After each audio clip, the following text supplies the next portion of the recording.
Hi, everyone. Judge Andrew Napolitano here for Judging Freedom.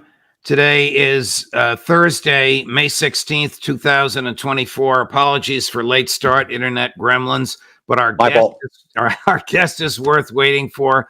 My longtime friend and colleague and collaborator, Lieutenant Colonel Tony Shaffer. Colonel Shaffer, always a pleasure, my dear friend. Welcome back to the show. Thanks, Judge. Good to be here. Sorry, I was a little bit delayed. Oh, no worries. The team knows you're worth waiting for. Is there any question in your mind, Colonel Shaffer, but that Ukraine will lose this war and will lose it badly and will lose it soon? The war has not gone as we were told it would. Some of us, Judge, from day one said, unless there was some outside support, as in troops, manpower, Ukraine would not win. The numbers were just never there. And I'm just tired of being told because I'm critical of our policy, I'm somehow anti-Ukrainian. I'm not anti-Ukrainian people. I'm anti-corruption. I'm anti-stupid war. And the moment that best captures the complete ineptitude of this administration, the Biden administration, was Tony Blinken being in Kiev on stage singing "Keep on Rocking in the Free World," sounding like a Second City TV skit. I mean, he can't sing. And singing the Neil Young anti-war song, completely oblivious to the fact that the song was about the George W. Bush involvement in war and using American might, foreign power, military power over everything else, and neglecting domestic politics. All right, not knowing you were going to go there, but we have a surprise for you. Now, we can't play the song because of copyright issues, right. But here is the Secretary of State of the United States of America in a basement speakeasy somewhere in Kyiv, Ukraine, 2 nights ago. The United States is with you. So much of the world is with you. And they're fighting, not just for a free Ukraine, but for the free world. And the free world is with you too. So maybe we can try something? Yeah, sure. I don't know if we can. That's all we can really play without getting into a copyright hassle. But your point is well taken. He's not a musician. He's demeaning the office. He didn't understand the song they were playing. He was expressing in that song a sentiment which is absolutely contrary to what he's been saying on the public stage for 3 years. Yeah, exactly. And so that moment encapsulated the complete failure of the Biden policy. They don't understand. They don't care to understand. They're going to do stupid virtue signaling things that they think. And by the way, C-SPAN was there. New York Times was there. That was not just some random, let's go pick up a guitar and play. That was supposed to be their best foot being put forward. And from the beginning, this is the way they function. And so at this point, and by the way, who believes Joe Biden will do anything appropriately based on the fact that Bob Gates even said Joe Biden's been on the wrong side of every foreign policy decision forever. And so at this point, based on the aid showing up out of sync, there was never any concerted effort to put together the aid we're sending them to a strategy that actually would do something. So in the end, we are probably, I'm trying to be realistic here, probably about 3 months from the fall of Kiev. I think the Russians now are lining up Kharkiv. They've made immense progress, Judge, the past 5 days in Kharkiv, because the military barriers that were supposed to be built to slow them down, they were never built because of corruption. It's like, we've given them all this money, go build barriers so we can slow the Russians. So what do they call those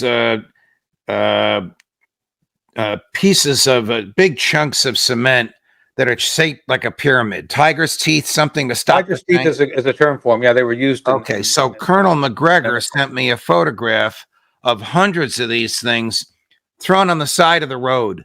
They weren't even installed. We paid for them, we bought them, and they weren't even installed. There wasn't even an attempt to use them. No, that's my point. Is that the military? Those are military obstacles, essentially. Right. What you're supposed to do, and Doug would support me. He's an infantry guy. I'm not, but I had to study the stuff as a military intelligence guy.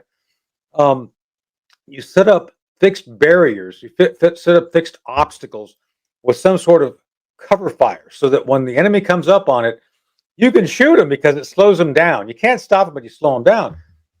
None of that was done. Nothing. Right. So within like one day, they picked up like 120 kilometers, which is like Patton level moving forward. And is there fighting? No doubt there's fighting. And I'm not trying to demean the bravery of soldiers on either side.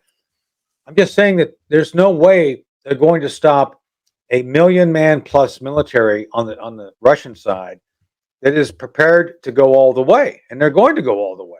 And I think that all the way in this case is the Dnieper River. I think they're going to get to the Dnieper, and they're going to sit there and say, what do we want to do next? Because there's just no military force that's going to hold them back. Sarkozy's been walked back. NATO will not come in. NATO, the French president tried to say, oh, we're going to send troops in. It's like, and he was bashed by the rest of NATO. At this point, there is no options left. The only thing Blinken was there to do, Judge, and this is what they're hoping for, the Biden administration, is that the inevitable fall of Ukraine comes after the 4th of November. That's what this is all about at this point. I think you're right. But in fairness to the Secretary of State, we showed him in his blue jeans Tuesday night. Here he is in his business suit Tuesday morning. Assistance is on the way, number 14. But watch this, Tony, because you have a good eye for television. This is a produced statement. There are 3 cameras in this meeting room in Ukraine, including a jib, the camera that floats down. You're familiar with this. There are more cameras making Tony Blinken look good in this clip we're about to show you than Joe Biden has on him, or even Donald Trump had on him when they're talking from the East Room of the White House. Cut number 14. The assistance is now on the way. Some of it's already arrived. More of it will be arriving. And that's going to make a real difference against the ongoing Russian aggression on the battlefield. And we're determined, along with many other partners for Ukraine, to make sure that you succeed on the battlefield. We're equally determined that over time, Ukraine stands strongly on its own feet, militarily, economically, democratically. A strong, successful, thriving, free Ukraine is the best possible rebuke to Putin and the best possible guarantor for your future. And for all of that, the United States is and will remain a committed partner. Can he possibly mean what he says? If he does, he's woefully ignorant of the facts. And if he doesn't mean what he says, then he's lying. He's lying, Judge. They all lie. I mean, I don't know how anybody would take anything said by any Biden official seriously at this point. And by the way, a quick aside, back on the song real quick on Sure. Keep on Rocking in the Free World. Did you know that Tony Blinken's nickname in college when he was in his college band was Spanky Banana? Did you know that? I just wanted to throw that in there. It's just somebody, not you, somebody came across that and told me the other day, and I thought, I'm just saying. My point to this is there's nothing real about this administration. It's all about virtue signaling. It's all about imagery. And like you said, in that one shot, you had 3 cameras. They're all being coordinated. I've produced TV before. I produced TV series called National Geographic's Chain of Command. I've been in a room where they set up the cameras. I've been on both sides of the camera, both as an actor and a producer. So it was well produced, but completely bereft of any content that was worth videotaping. It's the same thing we've been told over and over. The next wonder weapon's going to do it. The F-16s are on the way. They're going to be there. Man, oh man, those Russians are going to really regret the day that they came into Ukraine. When those F-16s get there, it's all nonsense. This is all about trying to maintain the best face on a failed policy that's going to result in the death of tens of thousands on both sides. And I feel the pain of the Ukrainian people.